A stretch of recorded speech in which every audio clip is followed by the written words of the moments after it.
Emma Watson défend J.K. Rowling, Apple censure sa propre série à cause de Trump, la bande-annonce d'Avatar 3 est sortie et plein d'autres informations comme Tom Holland qui s'est blessé et retarde le tournage de Spider-Man, on va parler de tout ça. Salut à tous, ici Reg, bienvenue dans les actualités cinéma, séries et un petit peu jeux vidéo de la semaine. Beaucoup d'actualités intéressantes cette semaine, dont certaines qui sont honnêtement assez inquiétantes. Avant de commencer cette vidéo, j'aimerais remercier le partenaire officiel de celle-ci, CyberGhost VPN et ses 38 millions d'utilisateurs et presque 5 sur 5 sur Trustpilot. Vous les connaissez, c'est le meilleur moyen de soutenir la chaîne et c'est un service utile que j'utilise vraiment tous les jours. Je vous mettrai dans la description et le commentaire épinglé un site internet qui vous dit dans quel pays se situe le film que vous voulez regarder. Ensuite, vous changez de pays. Canada, États-Unis, Royaume-Uni, Belgique, Suisse, Italie, vous allez avoir la VOSTFR et même la VF dans certains cas. Quelques exemples sur Netflix, vous avez déjà 28 ans plus tard, et aussi Until Dawn. Sur Disney+, vous avez accès à Thunderbolts, Lilo & Stitch et même Elio. Sur HBO Max, qu'il faut utiliser depuis l'application HBO Max, mais si vous l'avez depuis un abonnement Canal, connectez-vous à HBO avec votre compte Canal, ça fonctionne. Vous avez déjà accès à Superman, Destination Finale Bloodlines ou même Sinners. Pour les gros consommateurs de YouTube, vous pouvez avoir YouTube Premium pour beaucoup moins cher. Vous changez de pays, d'après moi, prenez un pays de l'Union Européenne parce que c'est plus simple, comme la Roumanie, la Bulgarie. Il y a encore plein de tutos en ligne qui vous disent comment faire et ça marche sur plein d'autres abonnements comme Letterboxd, Patron par exemple. Vous le savez, en ce moment il y a plein de sites internet qui sont devenus interdits sauf si vous mettez votre carte d'identité, donc si vous voulez continuer à vous Paul Thomas Landerson en paix, utilisez un VPN. Et parfois vous regardez grâce à internet un film d'une manière un peu différente, spéciale, et là vous avez envie d'être en pleine sécurité. Croyez-moi. Vous pouvez partager un compte avec 7 personnes au total, c'est disponible sur tous vos appareils préférés et tout le monde peut l'utiliser en quelques clics, c'est fait. Vous pouvez essayer par vous-même car vous êtes satisfait ou remboursé sous 45 jours et vous avez une assistance technique en français 24h7. Utilisez le lien dans la description et le commentaire épinglé et bénéficiez de 83% de réduction plus 4 mois gratuits. Foncez sur l'offre. La semaine dernière, je vous avais dit que l'émission de Jimmy Kimmel avait été suspendue. Et elle est de retour maintenant après environ 3 jours de suspension. Et il avait été suspendu pour faire très simple, mais vous pouvez aller voir la vidéo de la semaine dernière pour plus de détails, car il avait dit certaines choses sur Trump et Charlie Kirk qui avaient dérangé. En réalité, il n'avait rien dit sur Charlie Kirk, mais c'était l'excuse qui était donnée. Il est de retour sans concession, ce qui est plutôt bien. Visiblement, il n'a pas fait les choses que certains groupes télé lui demandaient de faire. Même Bob Iger, le président de Disney, parce que c'est sur la chaîne ABC qui est possédée par Disney, a confirmé qu'il n'y avait pas de concession. D'ailleurs, à cause du fait qu'il n'a pas fait ses concessions, dans certains États, l'émission n'est pas diffusée, car c'est le groupe Sinclair, ça s'appelle comme ça, un groupe très extrême droite, qui diffuse l'émission dans certains États. Et vu qu'il n'a pas donné de l'argent à la famille de Charlie Kirk et aussi à sa fondation Turning Point, Sinclair refuse de diffuser tout simplement l'émission. Et ça, c'est un véritable problème. J'avais expliqué la semaine dernière ce concept de censure. Et Disney, qui prenait dans la gueule un vrai boycott, a décidé de le remettre à l'antenne. Malheureusement, Trump veut porter plainte contre ABC, car il n'est pas content de ce qui s'est passé. Et il a d'ailleurs menacé d'autres chaînes de porter plainte, car il ne veut pas entendre des critiques à son égard. Voilà, c'est fou hein, quand même. Les États-Unis, c'est le pays de la liberté d'expression totale. Aux États-Unis, tu peux être un nazi et tu n'auras pas de problème judiciaire. Là, il avait fait 2 blagues sur Trump et visiblement, il a failli perdre sa carrière après plus de 23 ans dans cette émission, tout simplement, ce qui est assez fou. Et c'est assez dingue aussi parce que lui a confirmé, Jimmy Kimmel, que c'était Trump qui était derrière tout ça et que c'était une atteinte à la liberté grave. Cependant, moi, j'ai vu le monologue de Jimmy Kimmel qui était de retour, qui a battu des records d'audience et j'ai trouvé ça très mou. Très nul, honnêtement. Il a commencé à remercier des gens d'extrême droite qui l'ont soutenu, ce que je trouve ridicule, risible, et en plus de ça, il a commencé à pleurer. Il y a un moment, je veux dire, tu te bats comment contre le fascisme en pleurant et en remerciant tes ennemis parce que les gens qui l'ont remercié sont du côté de Trump. C'est des gens qui ont défendu Trump tout le temps. Et maintenant que Trump fait un truc de fasciste, lui, il commence à chialer dans son émission. Je trouve que c'est faible. Je trouve que c'est un peu le problème de pas mal de gens libéraux, entre guillemets, aux États-Unis parce qu'ils n'ont pas de courage, tout simplement. Ils commencent à chialer alors que l'extrême droite, elle est violente. Mais eux, non, ils chialent et tout, je trouve ça ridicule. On va parler de ça aussi par rapport à Emma Watson. Donc j'ai trouvé le retour complètement stupide, sans courage, honnêtement, et je reste poli quand je dis ça. Après, oui, c'est bien qu'il soit revenu, mais il est revenu uniquement parce que Disney commençait à perdre en bourse. Valorisation, ils ont perdu 4 milliards, et surtout que les gens commençaient à se désabonner. Donc voilà, encore une fois, Disney était prêt à accepter les conditions de Trump sans se battre, et en même temps, ils ont changé ce qui s'est passé parce qu'ils perdaient de l'argent. Donc, je trouve ça ridicule et c'est quelque chose qui va arriver en France de plus en plus parce qu'on s'inspire toujours des États-Unis. On espère ne pas avoir de gouvernement d'extrême droite en 2027, mais c'est inquiétant et on verra ça arriver chez nous de plus en plus en Europe. On le voit en Hongrie, on l'a vu en Pologne. Bref, c'est une catastrophe et je voulais de nouveau en parler, mais son émission pour l'instant est de retour. On a eu la bande-annonce de Wicked for Good, Wicked partie 2 en France, et écoutez, vous savez que moi j'ai beaucoup apprécié le premier Wicked, j'ai trouvé ça vraiment cool, il y a plein de choses que j'aime bien, cependant il y a un truc qui me dérange, encore une fois, et c'est la même chose, c'est que c'est moche. Désolé de le dire, hein, mais Wicked comme ça, avec le budget qu'ils ont, les choix de photographie comme ça, c'est pas possible. Désolé, hein, mais moi je trouve ça vraiment laid. Chaque image m'énerve parce que je me dis que j'aime les personnages, j'aime quelques idées de mise en scène, j'aime ce que le film raconte, j'aime plein de choses par rapport au premier film et je pense que je vais vraiment beaucoup aimer le deuxième. J'aimais les musiques, mais ces visuels à contre-jour dégueulasses en studio, pour moi c'est juste pas possible quoi. Je sais pas ce qui se passe, je trouve ça absolument immonde et ça m'énerve honnêtement parce que ça c'est pas normal quoi. Je veux dire, le Magicien d'Oz qui est sorti à 80 ans, plus peut-être même maintenant, avait plus de gueule que le film qui sort aujourd'hui. Je sais que c'est un choix artistique, mais je l'aime pas du tout, je trouve que c'est moche, et ça sera moche en salle aussi, j'avais fait la critique de Wicked l'année dernière, et j'avais dit la même chose. Dommage que le film est filmé à contre-jour constamment, parce que c'est laid. Il y a des choses que j'aime bien, je veux dire, il y a des plans qui sont jolis, qui sont bien faits, mais majoritairement, c'est que le film est assez moche, cependant, j'ai quand même hâte, parce que j'ai bien aimé l'histoire, j'ai hâte de voir comment ça va se conclure, j'ai pas vu la comédie musicale, donc je suis très très curieux, et je pense que ça peut être très très bien, dommage pour les visuels. On a aussi eu la bande-annonce de Death Stranding Mosquito, et oui, c'est le projet d'animation série Death Stranding, alors ça a l'air pas mal en termes d'animation, ça a l'air pas mal... Voilà, en termes de bande-annonce de manière générale. Cependant, moi, j'ai pas fait les jeux, donc je peux pas vous dire ce que ça va donner. Peut-être les fans sont pas spécialement fans de ce qu'ils ont vu là, mais j'essaierai de me faire les jeux un jour. Le problème, c'est que c'est 70 heures par jeu, quoi. C'est des jeux qui sont énormissimes. Je sais pas quand est-ce que j'aurai le temps de faire ça et c'est pas la priorité. Mais voilà, Death Stranding Mosquito a le droit à une bande-annonce. Vous pouvez aller la voir directement. C'est disponible et vous pouvez me dire dans les commentaires, ceux qui ont fait les jeux, ce que ça donne et est-ce que ça vous intéresse. Mais en tout cas, j'aime le style d'animation, il fait plaisir, l'univers a l'air intriguant et moi qui suis pas fan, ça m'intéresse. Donc ça sortira l'année prochaine, on verra ce que ça donne. Paul Thomas Anderson, le réalisateur qui fait actuellement la promo de son film One Battle After Another, a dit qu'il aurait adoré réaliser un film Mission Impossible, mais Tom Cruise ne lui a jamais demandé.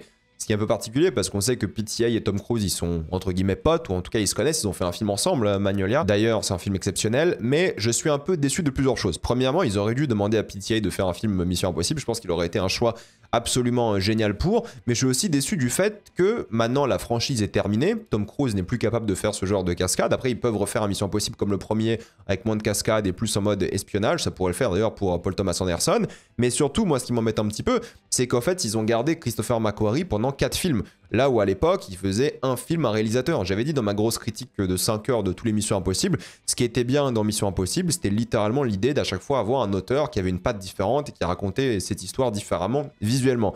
McQuarrie, il a fait du bon travail, hein, je dis pas, sauf les 2 derniers films qui étaient vraiment décevants, mais j'aurais bien aimé voir un peu cette différence pendant plusieurs films. Là, c'est la moitié McQuarrie et l'autre moitié, c'est à chaque fois un réalisateur à chaque fois. C'est un peu décevant et j'aurais adoré voir PTA sur Mission Impossible. J'espère qu'ils changent d'avis et qu'ils en font un dernier, peut-être moins impressionnant en termes d'action et plus espionnage.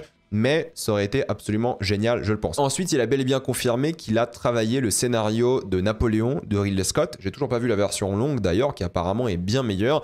Et aussi le scénario de Killers of the Flower Moon. Alors, c'est des travails qui sont pas vraiment crédités. C'est-à-dire que c'est un travail de script doctor, ils appellent ça. En gros, ils envoient le scénario à un mec qui va corriger les problèmes scénaristiques, améliorer le scénario. Il sera pas crédité, mais par contre, il va toucher une somme colossale. Et c'est comme ça d'ailleurs que beaucoup de réalisateurs scénaristes se font beaucoup d'argent. Ils vont faire des projets entre guillemets comme ça secrets sur lesquels ils vont pas être crédités. Et ils vont toucher des sommes astronomiques, c'est ça et les publicités. Lorsqu'un réalisateur fait un film, sauf si c'est un gros blockbuster, il gagne pas beaucoup d'argent. Cependant, lorsqu'ils font des pubs et lorsqu'ils font des travaux un peu comme ça cachés, là ils gagnent beaucoup d'argent. Donc j'aurais adoré voir Mission Impossible et je suis très content qu'il ait travaillé sur Killers of the Flower Moon et Napoléon parce que c'est des films qui avaient des problèmes, certes, surtout Napoléon, mais Killers of the Flower Moon c'était pour moi un véritable chef-d'œuvre et c'est cool que PTA ait mis ses mains dedans parce que c'est un artiste absolument formidable et c'est super bien de le voir travailler comme ça à droite à gauche, même si c'est pas connu ou crédité, même le marketing n'est pas fait dessus, c'est un peu secret. Pete Davidson a défendu Pedro Pascal parce que en ce moment, Pedro Pascal, vous le savez, il a beaucoup été critiqué parce qu'il était partout, il était quand même dans 3 films cet été, des gros projets à la Sophie Eddington qui était un peu plus petit, mais c'était quand même un projet, mine de rien, intéressant d'un auteur comme Ari Aster, et il a dit que c'est bête que d'un coup les gens s'opposent un peu à lui, s'énervent, alors que le mec a galéré pendant des décennies à percer, le mec a tout fait pour devenir cette star aujourd'hui, c'est pas facile de devenir une star quasiment rapidement, hein, sur 10 ans. Percer comme ça, c'est pas facile pour son image, il a dû ajuster sa vie et tout, et il comprend pas les gens qui sont énervés d'un coup. Je pense que c'est juste, voilà, un peu la mode de cracher sur un mec comme Pedro Pascal qui fait du bon travail. J'avais fait une vidéo pour le défendre, hein, d'ailleurs, récemment. Il fait du vrai bon travail. En plus de ça, bah, c'est un acteur qui bosse énormément, il est productif, et il a l'air juste bonne vibe, il a un marketing qui est vraiment bon, une relation au public vraiment géniale. Donc c'est cool que des gens le défendent parce qu'il méritait pas du tout l'acharnement qu'il a subi ces derniers mois.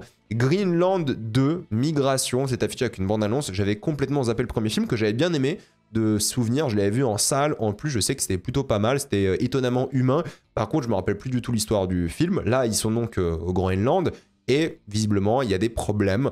Je vous laisse voir la bande-annonce. Ça a l'air pas trop mal, honnêtement. C'est déjà plus joli que Wicked. Bon, je suis un peu méchant avec Wicked, mais ça donne un petit peu envie de voir ça. Pourquoi pas? Ça peut être drôle, ça peut être divertissant. C'est vraiment dramatique et à la fois un peu kitsch, assumé. Donc ça, j'aime bien et je pense que ça peut être vraiment très cool. Comme Good Luck, Have Fun, Don't Die, première image officielle. C'est le prochain film de Gore Verbinski qui est connu évidemment pour avoir fait la saga Pirates des Caraïbes. Enfin, les 3 premiers, la trilogie pour être précis. Il est connu pour avoir fait Rango. Je suis méga fan, moi, de Verbinski. J'adore quasiment tout ce qu'il a fait. Bon, Cure for Wellness, c'était un peu particulier et Lone Ranger, c'était imparfait. Mais j'aime bien son travail de manière générale et les premiers retours concernant ce film sont très très bons. Il devrait sortir début d'année prochaine, mais j'ai très hâte de voir ça avec Sam Rockwell ici évidemment. Je pense que ça peut être formidable et j'espère qu'il va sortir de ce qu'on appelle le director jail. Vous savez, quand un réalisateur fait des flops, où il les enchaîne, il est en prison de réalisateur et il faut qu'il revienne avec un film qui cartonne pour pouvoir faire des projet plus intéressant. On va voir, j'espère que ce sera le cas parce que j'adore ce réal et il mérite. Millie Bobby Brown va jouer une gymnaste olympique qui s'appelle Kerry Strug dans un film de Gia Coppola. Et oui, encore une Coppola. C'est la première à avoir eu une médaille d'or dans ces catégories pour les États-Unis. Je pense qu'il y a beaucoup d'acteurs et d'actrices de streaming qui se disent ok, il faut que je devienne un acteur sérieux plus que pour l'argent comme l'a fait beaucoup Millie Bobby Brown.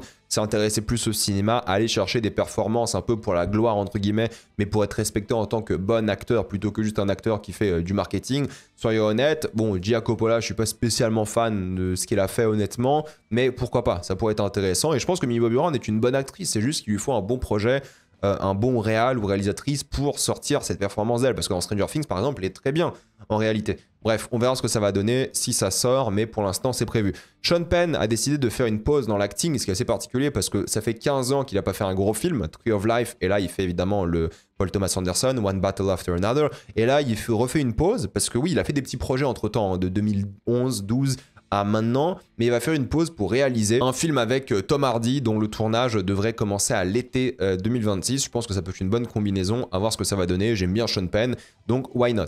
On a eu une information assez intéressante concernant Together, qui est donc sorti en Chine, mais il n'est pas sorti comme prévu. En gros, dans Together, c'est pas un spoil, hein, mais il y a un couple homosexuel, et en Chine, ils ont censuré ce couple homosexuel, c'est-à-dire qu'ils ont pris une image du film original, voilà, là c'est le film de base, vous voyez le couple homosexuel, et ils ont changé avec de l'IA l'homme pour le transformer en femme. Vous le voyez ici. C'est assez fou. Et ce qui est encore plus fou, c'est qu'ils l'ont fait avec de l'IA, donc déjà premier problème, soyons honnêtes, mais honnêtement, le vrai problème, c'est qu'ils n'ont pas autorisé ça. Neon, donc le producteur aux États-Unis, le distributeur, ils n'ont pas du tout autorisé ça. C'est donc le Board of Censorship qui l'a fait comme ça, voilà, pour la censure en Chine, sans prévenir qui que ce soit, donc le ayant droit de manière générale. Ça n'a pas été autorisé par Neon. Lorsque Neon l'a appris, ils ont décidé de complètement retirer le film de sa diffusion en Chine. Et ça, je respecte. Vous savez, il y a plein de studios qui s'arrangent pour faire des scènes, pour couper d'une manière où tu peux supprimer les choses homosexuelles. Là, Neon, ils ont entendu parler de ça. Premièrement, ils n'avaient pas le droit de changer l'image, contractuellement, hein.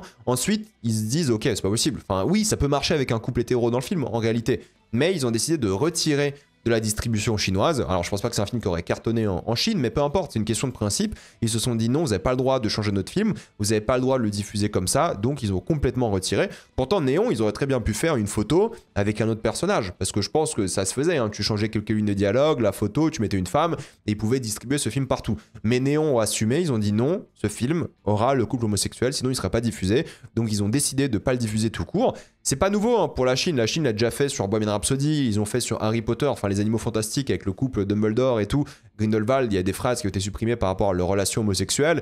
Voilà, ils l'ont déjà fait en Chine, c'est pas nouveau, mais c'est bien que Néon s'est dit ok non c'est pas possible, notre film il est comme ça, si vous êtes anti-LGBT, bah on diffusera pas le film et puis basta.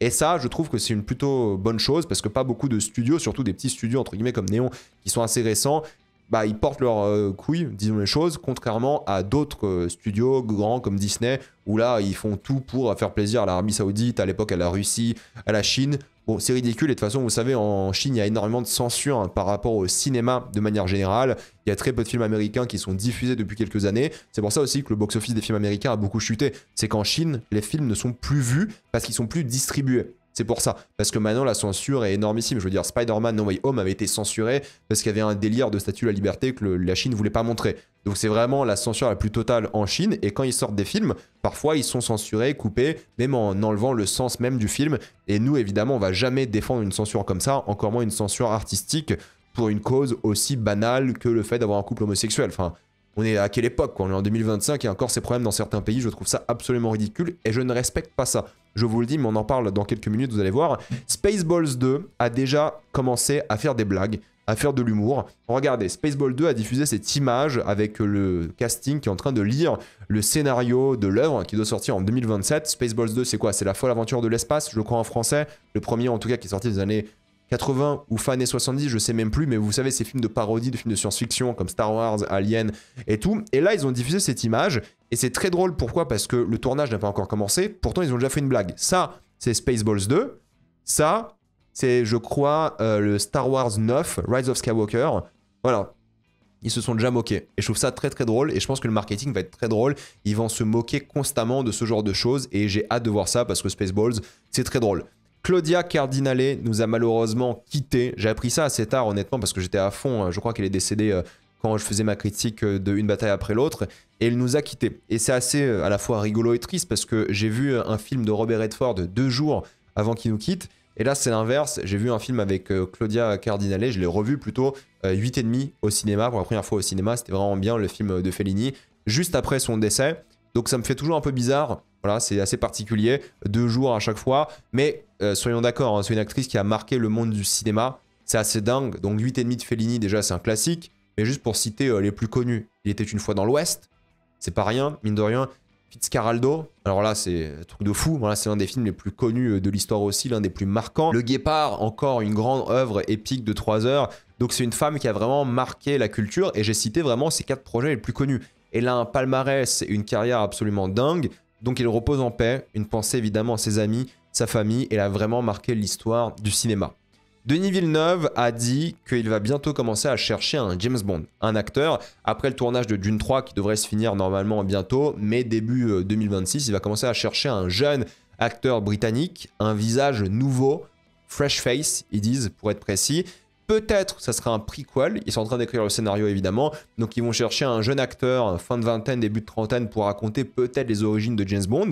Ils ont envie de faire un tournage pour 2027 et une sortie pour 2028. Donc ouais, dans 3 ans je pense que voilà, James Bond ça sort souvent en novembre, décembre, je pense qu'on aura un James Bond, ça va aller relativement vite, mais ça sera le plus grand écart de l'histoire de James Bond entre 2 James Bond et entre 2 films de manière générale. Il n'y a jamais eu autant d'écart. Je crois qu'avant c'était 6 ans le plus grand écart. Là on aura au minimum 7 ans. Donc j'ai hâte de voir ça, même si encore une fois Amazon aura le dernier mot et non pas Denis Villeneuve. Voilà, il a accepté de refuser le Final Cut et que ce soit Amazon qui l'ait. Moi j'ai peur pour la licence James Bond parce que je pense qu'il y aura plein de séries, plein de conneries parce que c'est Amazon. Mais quand même, Denis Villeneuve, Steven Knight qui est au scénario, c'est le mec derrière Peaky Blinders pour faire très simple. Je pense que ça peut clairement le faire. Has Been Hotel a été annoncé avec une date de sortie au 29 octobre. Écoutez, moi je suis peut-être dans la minorité, mais j'ai bien kiffé la saison 1. Elle m'a fait délirer avec les chansons, l'univers. Je connaissais pas du tout ce qu'il y avait sur YouTube à l'époque. Et le sort de prequel dans le même univers qu'il y a aussi sur YouTube. Je sais même plus comment ça s'appelle, j'ai toujours pas vu. Mais Has Been Hotel c'était cool. Donc le 29 octobre, il y aura donc une nouvelle saison et je pense que je regarderai. Sur Netflix, on a eu la bande-annonce de The Perfect Neighbor qui sort le 17 octobre. C'est assez intéressant parce qu'en fait c'est l'histoire d'une flic et c'est filmé du point de vue de sa bodycam.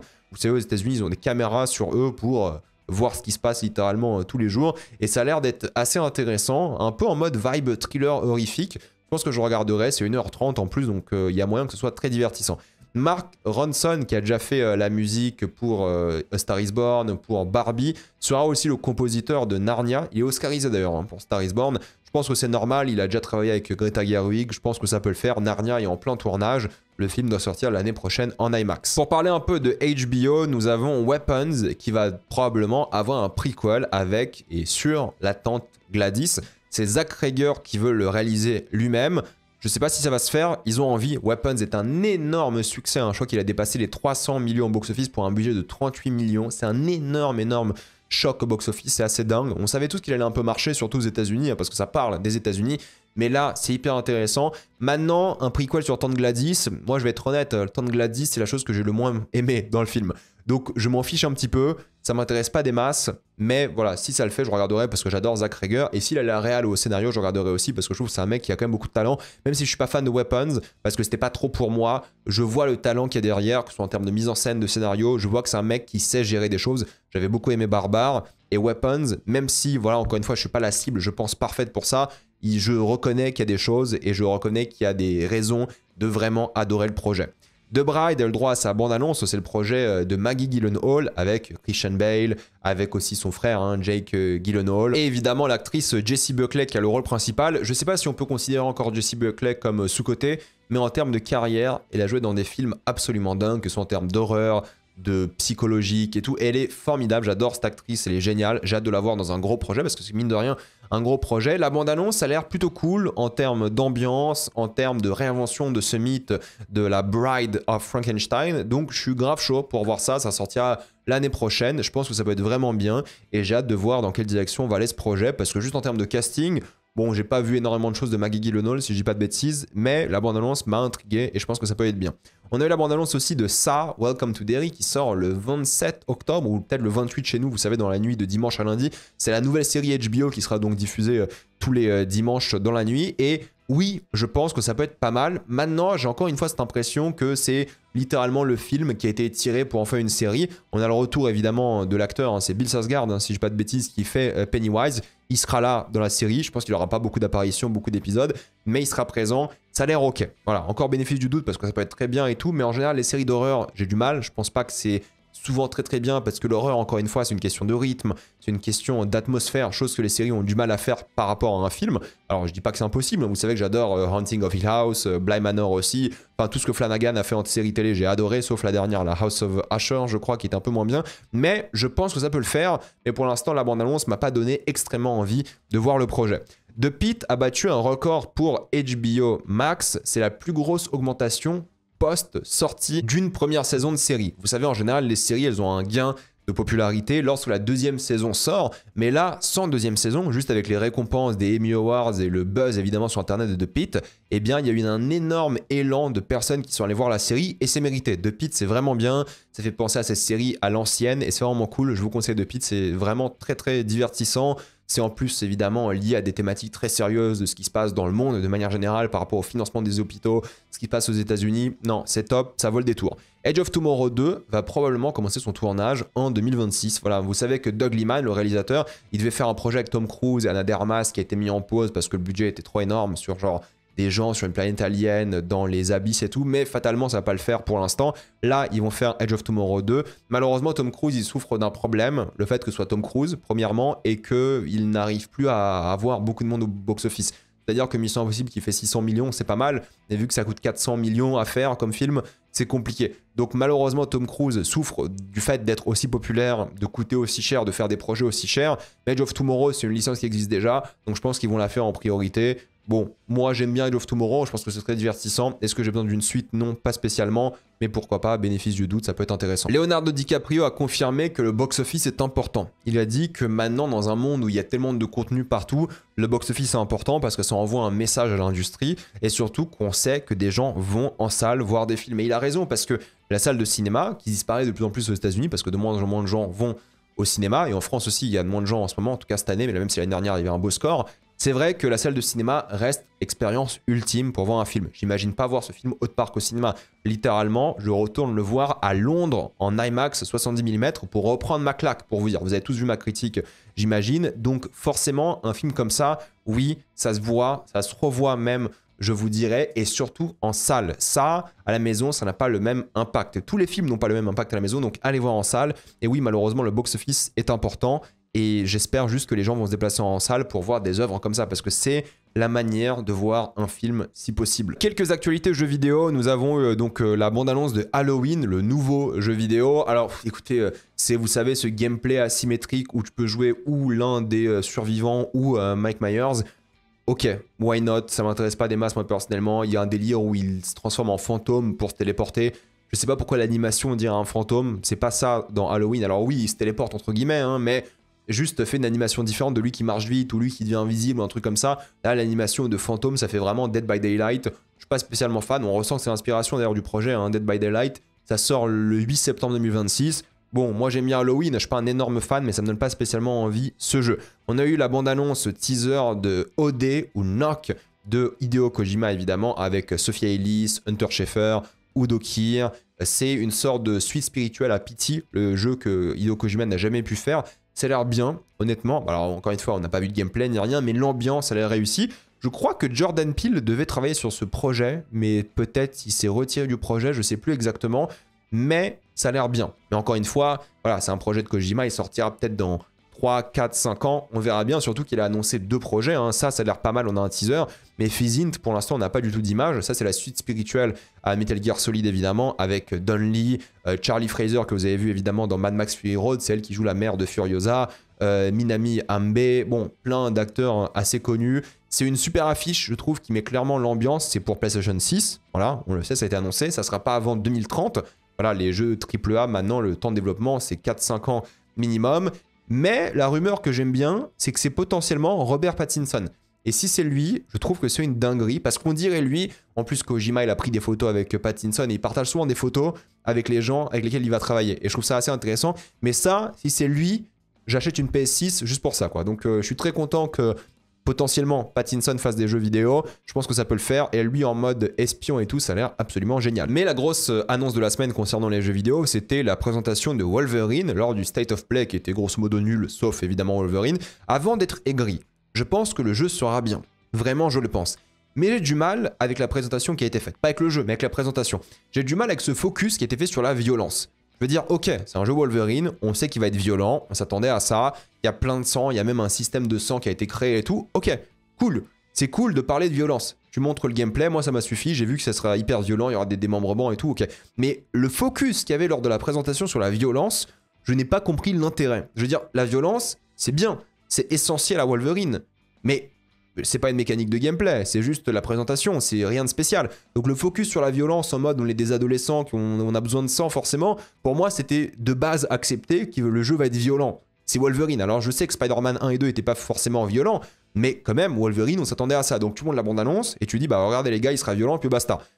Mais encore, c'est ça aussi la question, qu'est-ce qu'il a montré mis à part la violence ? Et ça qui est un peu dommage, parce que j'ai peur un peu du gameplay. Je veux dire, Spider-Man, ce qui est cool, c'est le mélange de gameplay horizontal et vertical. Là, Wolverine, il n'y aura pas beaucoup de gameplay vertical, donc il faut que le gameplay vraiment combat main nue, entre guillemets, soit bon, soit vraiment divertissant. On verra qu'on aura plus d'informations, mais pour l'instant, j'ai un peu peur. J'ai l'impression de voir une sorte de remake du jeu de l'époque. Vous savez, Wolverine Origins, qui était d'ailleurs meilleur que le film. C'est bizarre, hein, cette mode des jeux vidéo liés à des films n'existe plus, c'est un peu triste. Mais j'ai l'impression de voir une sorte de remake de ce jeu-là, qui était pas mal, pour le coup, mais version next-gen. Alors c'est cool, Madripoor, Tokyo, Canada, ça a l'air bien. En monde plus ou moins ouvert, je pense que ça peut être très bien, et je pense que le jeu va être bien. Attention, hein. Mais la présentation m'a un peu déçu. Les graphismes m'ont pas impressionné, mais je pense que c'est à cause de la direction artistique. C'est-à-dire que la direction artistique m'a semblé extrêmement banale. Honnêtement, oui, je reconnais un peu les X-Men, Omega, Mystique et tout, mais la direction artistique, j'ai trouvé très simple. Regardez la bande-annonce de Spider-Man 2, regardez avec Venom, avec Kraven, la bande-annonce, elle envoyait. Là, j'ai vu la bande-annonce, je me suis dit, ouais, ça a l'air bien. Mais j'aurais dû prendre une claque au moins de DA, de mise en scène, un truc. Non, là, j'ai rien pris. Voilà, j'ai rien vécu. C'est bien, hein, mais j'ai pas été impressionné, ce qui est un peu dommage. Et ce focus sur la violence m'inquiète parce que j'ai l'impression qu'ils ont rien d'autre à offrir. Alors, on verra au printemps, il y aura plus d'informations à ce moment-là. Mais oui, la présentation m'a un peu déçu. Je suis un peu resté sur ma faim. En termes de direction artistique, de photographie, ce que vous voulez, je sais que c'est un jeu et ça se joue, hein, et moi je suis le premier à dire qu'un jeu ça se joue, mais j'ai peur du gameplay pour l'instant, qu'on n'a pas encore vu, et j'ai peur un peu de la DA qui me semble très plate, et c'est un peu décevant de ce point de vue-là, mais on verra qu'on aura plus d'infos évidemment. Je suis pas là en train d'enterrer le jeu, c'est juste que la présentation m'a pas plu, mais je pense qu'au printemps on aura plus d'informations qui seront meilleures. Il sort du coup à l'automne 2026, c'est confirmé, et je pense que je l'achèterai dans tous les cas parce que voilà, ça sera un jeu plus ou moins court, en 15-20 heures j'imagine pour ce genre de projet comme les Spider-Man, et c'est Liam McIntyre qui fait la voix, et c'est un choix qui est plutôt cool. C'est encore un Australien d'ailleurs qui va jouer Wolverine, ce que je trouve assez rigolo, mais il est connu pour son rôle de Spartacus dans la saison 2 et 3, rappelez-vous. Et oui, je pense qu'en termes de voix et tout, ça peut le faire, je pense qu'il va être bien, donc de ce point de vue là, je suis pas déçu, ça peut être cool, mais encore une fois, j'attends d'en voir plus pour être un peu plus satisfait. Concernant les sorties de la semaine que j'avais oublié de faire en début de semaine, désolé, nous avons une bataille après l'autre, que je vais déjà critiquer et je vais sûrement refaire une deuxième vidéo dessus. Nous avons Put Your Soul on Your Hand and Walk, vous savez, sur la journaliste palestinienne qui s'est fait massacrer par Israël il y a quelques mois déjà. J'essaierai d'aller voir ça en salle et en parler. House of Guinness sur Netflix. Apparemment c'est pas mal, j'ai pas le temps de regarder. Et Wayward aussi sur Netflix, qui apparemment est pas mal. On en parlera si j'ai le temps de les voir dans des critiques, vous savez, multiples avec plein d'offres. Il faut savoir que Tom Holland s'est blessé lors du tournage de Spider-Man Brand New Day. Il s'est ouvert le crâne lors d'une chute. Bon, il va bien, voilà, il n'y a pas de problème. Une petite commotion cérébrale visiblement. Il est donc allé à l'hôpital. Le cascadeur avec lui est aussi allé à l'hôpital. Il y a 2 blessés, mine de rien, faut le rappeler, mais ils vont bien. Voilà, mis à part cette petite commotion, ils vont prendre une petite semaine de pause. La production ne sera pas forcément mise en pause de manière permanente, ils vont tourner des choses sans Tom Holland et le cascadeur, mais pour le moment, Tom Holland va se reposer pendant une semaine. C'est normal, voilà, faut faire attention à ça. C'est ok de se reposer, c'est la moindre des choses. Donc, il va bien, mais il faut le noter, il a été blessé. Et ils font beaucoup de leur cascade et tout, évidemment, Tom Holland et le cascadeur en question. Et ça arrive, ce genre de choses. Même s'il y a beaucoup de sécurité, ça peut arriver. On va voir s'il va avoir peur, parce qu'il y a beaucoup d'acteurs, après une sorte d'accident comme ça, ils ont peur, parce que peut-être il y a eu cet accident-là, mais ça aurait pu être bien pire. Peut-être, vous savez, parfois 1 millimètre. On verra bien, on n'a pas plus d'informations, on lui souhaite un bon rétablissement. Vous savez, j'avais parlé d'Henry Cavill qui s'est blessé récemment au pied, ça allait aussi, mais ils ont dû décaler aussi la production de Highlander. Mais pour compenser un peu cette news tragique, ils ont annoncé le casting de Marvin Jones, 3e, je crois qu'on dit, qui va jouer Tombstone. C'est plutôt cool, je pense que c'est un bon choix de casting. Il avait déjà joué Tombstone, enfin il avait joué une partie de Tombstone en animation avec sa voix. Je pense que ça peut le faire, c'est une bonne chose. Il y a déjà pas mal d'antagonistes dans Spider-Man, on va voir ce que ça va donner. Mais je pense que c'est un choix de casting qui est vraiment bon parce que c'est un bon acteur. L'une des grosses actualités tout de même de la semaine, c'est Apple qui censure une série à cause de Donald Trump. La série de Seven, qui devait sortir cette semaine, a été supprimée du calendrier. Elle devait sortir là le 26, elle n'a pas été annulée, elle a été supprimée du calendrier. Elle sera donc, j'imagine, diffusée plus tard. La raison officielle n'a pas été donnée, mais on sait tous que c'est à cause de Charlie Kirk et de Donald Trump. Pourquoi ? La série parle d'une enquêteuse qui infiltre des groupes d'extrême droite en ligne afin d'empêcher des attaques terroristes. Censure absolument honteuse, voilà. Vous vous rendez compte ? Il y a une série qui parle des terroristes d'extrême droite et Apple se dit non, c'est pas le moment. Ok, d'accord, c'est particulier. Donc pour moi, ils défendent clairement l'extrême droite américaine. Disney, Apple, tous les studios américains, ils font de la lèche à Trump. Depuis des années, ils en profitent, ils font de la lèche, ce n'est pas normal. Jessica Chastain, l'actrice principale, qui est d'ailleurs oscarisée, rappelez-vous, c'est quand même une actrice importante à Hollywood, a parfaitement répondu car elle a dit qu'elle n'était pas d'accord avec Apple, même si elle respectait le travail qu'ils ont fait ensemble sur la série. Elle dit quoi précisément ? En 5 ans, pour faire la série, elle dit avoir vu énormément de violence dans son pays. Un gouverneur presque kidnappé, le 6 janvier au Capitole, ce fameux coup d'État arrêté, les tentatives d'assassinat sur Trump, la mort de Charlie Kirk, les assassinats d'élus démocrates dans le Minnesota, attaque sur le mari de Nancy Pelosi, ABC en Californie qui s'est fait fusiller, 300 tueries de masse dans des écoles. Rendez-vous compte de ça. La série parle de ça. Et c'est important d'en parler. Une série qui soutient les héros qui déjouent ces attaques. C'est elle qui le dit, hein. Il y a des gens qui déjouent constamment des attaques d'extrême droite et la série parlait de ça. Et elle a été censurée. C'est honteux. C'est la vérité, c'est que c'est honteux. En termes de timing, en plus en termes de marketing, génial. Mais en fait, ils ont peur de Trump. Parce que Trump menace de censurer, de poursuivre en justice constamment des entreprises. Et ce n'est pas normal d'avoir peur comme ça d'un président, quoi. Donc là, elle attend que la série sorte. On ne sait pas quand est-ce qu'elle sortira, s'il y aura une nouvelle date de sortie bientôt. Est-ce qu'ils attendent que ça se calme aux États-Unis? Mais là, ça parlait littéralement de ce que vit les États-Unis. Ce n'est pas normal de censurer ça. Moi, je trouve ça absolument honteux. Je trouve ça ridicule. Je trouve que le monde devient, surtout les États-Unis, mais partout, hein, de plus en plus fasciste. On enlève des œuvres d'art parce qu'elles vont déranger un président. C'est pas possible. C'est pas possible. Et combien de gens allaient regarder cette série? Non mais sans déconner, ça allait pas buzzer, je pense. Ça allait pas être un énorme carton. Peut-être. Ma théorie, c'est qu'il y a des choses dans cette série qui sont très proches de ce qui s'est passé avec Charlie Kirk récemment. C'est peut-être ça aussi. Ils n'ont pas envie de se dire « Ah merde, il y a un truc très similaire, on a envie d'éviter, vous savez, ce malheureux timing. » Peut-être. On va voir quand la série sortira, mais je trouve ça honteux. Jessica Chastain l'a très bien défendu. Elle a dit que c'est pas possible, c'est pas normal. Je suis d'accord avec elle. C'est grave. Moi, je trouve ça grave. Désolé de le dire, je me répète, mais je trouve ça grave. Pour changer complètement de sujet, pour parler d'un truc un peu plus joyeux, c'est la bande-annonce d'Avatar 3. Allez, je vais mettre comme ça. En gros, j'aime beaucoup cette bande-annonce. Elle donne grave envie. J'aime bien l'idée que Dieu, Eywa, ait abandonné ce peuple Na'vi, qui est donc devenu le peuple des cendres, et que ce peuple ait une énorme haine envers cette déesse cette sorte d'écosystème divin sur la planète et qui soient devenus des blasphémateurs à cause de ça. Je trouve que c'est intéressant. Visuellement, c'est toujours évidemment hors du commun. J'arrive pas à croire que 90% des images, c'est de l'animation. Enfin, c'est ridicule. C'est tellement bien fait, c'est choquant. À chaque fois qu'Avatar sort, c'est l'œuvre la plus impressionnante en termes d'effets spéciaux ever. Le mélange d'eau, d'air, de feu aussi, ça a l'air assez intéressant dans l'œuvre de manière générale. Il y a des plans qui sont magnifiques encore une fois et tout est faux, quoi. Enfin, c'est dingue, moi c'est tellement photoréaliste, t'y crois à chaque instant. J'ai hâte de voir la rivalité entre le peuple des cendres et les Na'vi, qui sont pas aussi antagonisants. Je pense que ça peut être vraiment pas mal. J'adore les effets d'eau, encore une fois, mais regardez-moi ça. Regardez-moi la folie de ça, quoi. C'est juste pas possible. J'aime beaucoup aussi le lien qui est fait entre les humains et Eywa. Le fait qu'on puisse respirer en tant qu'humain sur cette planète hyper dangereuse, comme le dit Jake dans la bande-annonce, c'est problématique parce que si les humains peuvent respirer, c'est-à-dire que les humains peuvent juste coloniser la planète et puis basta, c'est fini, ils peuvent vivre ici sans problème. Donc ça, je trouve que c'est intéressant et surtout, il y a un truc hyper intéressant aussi, c'est que Spider là, son père, rappelez-vous, est un humain cloné dans un corps de Na'vi. C'est une sorte de clone aussi, un Na'vi, vous avez compris. Et lui commence à devenir de plus en plus Na'vi parce qu'il a été élevé aussi par des Na'vi en réalité, mais c'est des Na'vi aussi humains, surtout avec Jake. Donc il y a ces parallèles qui s'accumulent par rapport à sa vraie identité, les lignes entre les Na'vi et les humains qui deviennent de plus en plus fous, le fait qu'il ait été adopté, que fait son père biologique soit littéralement une sorte de nazi de l'espace. C'est parfait. Moi, je trouve que ça va être quelque chose d'assez réussi dans l'œuvre. J'aime beaucoup comment ils vont à fond dans ça, hein, la fusion entre ses cheveux et la créature, chose qui n'était jamais faite avant. Il y a quelque chose qui va être vraiment rajouté, intéressant, qui va avoir beaucoup d'importance dans l'œuvre. J'ai l'impression que Quaritch, il fait aussi la même chose. Quaritch devient de plus en plus Na'vi. Là, j'ai l'impression qu'il y a une sorte de romance qui se développe. Donc Quaritch est en train de perdre un peu son humanité. Déjà qu'il n'était pas très humain de base, hein, vous m'avez compris par rapport à l'humanité. Mais là, il perd littéralement ce qui restait d'humain en lui.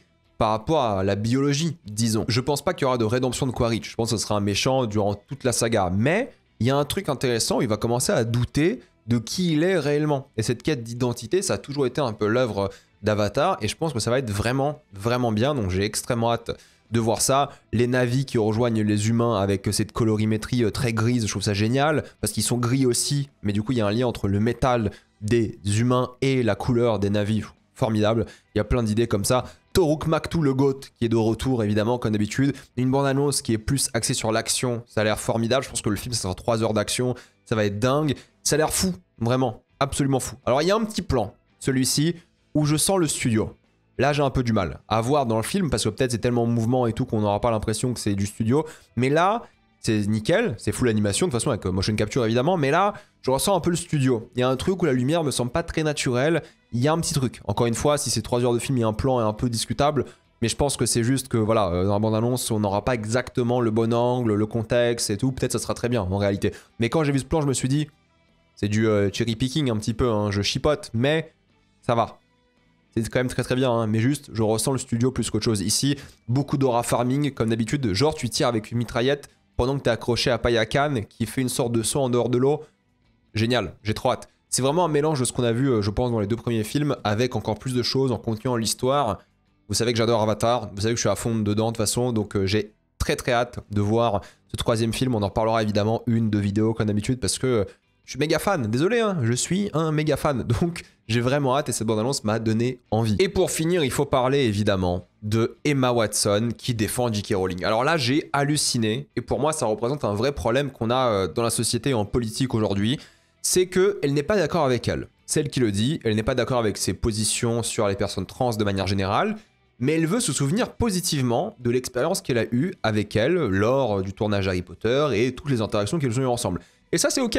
Je veux dire, si vous avez passé des bons moments avec des gens qui sont complètement cons maintenant, qui sont méchants, qui sont horribles, qui sont transphobes, il n'y a pas de problème. Genre avant, vous avez passé des bons moments avec eux avant qu'ils soient comme ça. Il n'y a aucun souci. C'est normal, ça, il n'y a aucun problème à accepter ses émotions, à les admettre, il n'y a aucune honte, c'est logique. Cependant, et c'est là qu'elle m'énerve un petit peu, et elle me déçoit énormément d'ailleurs, parce que surtout c'est une femme qui est très féministe, mais féministe pour tout le monde, que ce soit les minorités, que ce soit les personnes trans et tout. Mais ce qu'elle dit là n'est pas féministe du tout d'après moi, et même ridicule. Elle souhaite que tous les gens en désaccord avec elle, en parlant d'Emma Watson, hein, les opinions politiques d'Emma Watson, ressentent quand même de l'amour, et elle veut que les gens aient de l'amour les uns pour les autres, même lorsqu'on n'est pas d'accord politiquement. C'est ce qu'elle dit par rapport à J.K. Rowling. Elle dit elle-même ressentir de l'amour pour J.K. Rowling, qui, elle, rappelez-vous, finance des associations anti-trans et refuse d'accepter dans la société des personnes trans, c'est J.K. Rowling, hein, ça, elle utilise de l'argent qu'elle gagne pour littéralement discriminer, pour faire du lobby anti-trans. Donc là, Emma Watson nous dit qu'il faut quand même ressentir de l'amour pour les gens avec lesquels on est en désaccord politique. J'en ai ras le cul de ces gens-là. Moi, j'en ai ras le cul. J'en ai ras le cul des gens comme Emma Watson qui te disent des conneries comme ça. Stop, ce ne sont pas des opinions politiques, en fait. Détester les personnes trans, c'est juste de la discrimination, c'est de la transphobie. C'est un délit, normalement. C'est pas une opinion politique. Désolé, moi, je n'ai pas d'empathie, je n'ai pas de compassion envers les racistes, envers les transphobes. Je leur souhaite pas la mort, je souhaite la mort de personne. Mais je n'ai aucune compassion, aucun amour pour des gens qui ont des positions qui sont là à discriminer, à détester les autres. J'en ai rien à faire, je ne les aime pas, j'ai pas d'empathie, de compassion, d'amour pour eux, jamais. Et cette idée d'accepter et d'avoir de l'amour pour des gens qui n'ont pas des positions politiques, ce n'est pas une position politique. C'est un crime en réalité la transphobie. C'est quelque chose d'horrible, de méchant. Moi non, je ne discute pas avec ces gens-là, je ne parle pas avec ces gens-là, je ne les respecte pas. Et tous ces gens-là, surtout, c'est toujours pareil, désolé de le dire, hein, mais c'est souvent les gens qui sont aisés, qui sont blancs, qui ont ces discours. Jamais vous allez avoir quelqu'un qui a pas de thune, qui est une minorité, une personne trans par exemple, vous dire « Ah mais faut de l'amour pour J.K. Rowling quand même ». Non, stop ces conneries. Stop de défendre des racistes, des transphobes et autres personnes d'extrême droite qui discriminent constamment les gens. Il y a un moment, stop. Moi j'aurai de l'amour pour J.K. Rowling le jour où elle va changer d'avis. Si J.K. Rowling dans 2 ans, 3 ans, même cette année, allez, je m'en fous, et elle se dit « Ok, écoutez les gars, je comprends ce que j'ai fait, c'était mal ».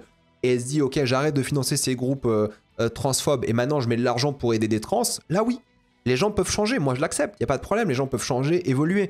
Mais aujourd'hui, pas d'amour, pas de compassion. Et j'en ai marre de ces gens qui nous disent « Ouais, ayez de la compassion pour des gens qui n'ont pas les mêmes opinions politiques que vous ». C'est pas des opinions politiques. Ils disent ça en parlant parfois de suprémacistes blancs. Alors, je parle pas de J.K. Rowling, mais il y a des gens, surtout aux États-Unis depuis Charlie Kirk, qui nous disent « Ouais, c'est juste des opinions politiques différentes ». Non, c'est du racisme. C'est pas une opinion politique. On devrait même pas discuter avec ces gens-là. Ils devraient même pas avoir de place dans le débat moral, social, politique. C'est pas une opinion politique, c'est du racisme. Donc ça, moi, je ne l'accepte pas. Je trouve que c'est ridicule. Il y a plein de gens qui vont être en désaccord avec moi, mais il n'y aura pas de ma part de compassion, d'amour pour ces gens-là, quoi. Il y a des moments, c'est pas de la politique. Ce n'est pas de la politique. Putain, si toi, t'aimes pas un certain groupe de personnes parce qu'ils existent uniquement, ce n'est pas de la politique. Tu es un fils de pute. Je le dis, je le répète, tu es une merde. Et ça, on n'accepte pas. Voilà, t'as le droit de changer et quand tu changeras, on t'acceptera de nouveau. Mais pour l'instant, ces gens qui défendent constamment l'idée d'avoir une opinion politique, non, ce n'est pas une opinion politique. C'est de la discrimination. Et j'en ai ras le cul de prétendre que c'est une opinion politique. J'en ai marre, ça arrive en France, ça aussi, on le voit tout le temps. Ah, t'es pas d'accord avec moi, c'est une opinion politique. Tu es contre l'existence de personnes comme moi, par exemple. Il y a des gens, ils aiment pas les Arabes. Qu'est-ce que tu veux parler avec eux? Non, mais il y a un moment, qu'est-ce que tu veux parler avec eux? Pourquoi tu parles avec quelqu'un qui ne veut pas que t'existes? C'est pas possible. C'est pas possible, je suis désolé, hein. C'est pas normal. Donc moi, ça me déçoit énormément de la part d'Emma Watson. J'ai regardé le clip en entier, hein, parce que j'ai pas juste regardé l'article, j'ai regardé le podcast en entier où elle parle de ça. C'est quoi cette réponse de merde, Emma Watson? Pour tout ce qu'elle a fait, hein, par rapport aux femmes, ce qu'elle a dit et tout, je trouve que c'est risible, c'est ridicule et c'est contre son combat. J'en ai marre de cette gauche molle, vous savez, ces libéraux qui sont mous du string, quoi. Ah non, mais il faut aimer son prochain. Arrête d'aimer des nazis. Putain, pas elle, hein. J.K. Rowling, c'est pas une nazie, je pense pas. Mais arrête d'aimer des gens horribles. Arrêtons ce délire. Désolé, hein, voilà, encore une fois, hein, pour ceux qui ont arrêté la vidéo avant, désolé, fallait que j'en parle, mais je n'en peux plus de ces acteurs qui font genre tout se vaut. Non, tout se vaut pas, je suis désolé, ça ne se vaut pas. Voilà, pardon hein, pour ce moment où je me suis énervé, mais je voulais en parler parce que j'en ai ras le cul de ça.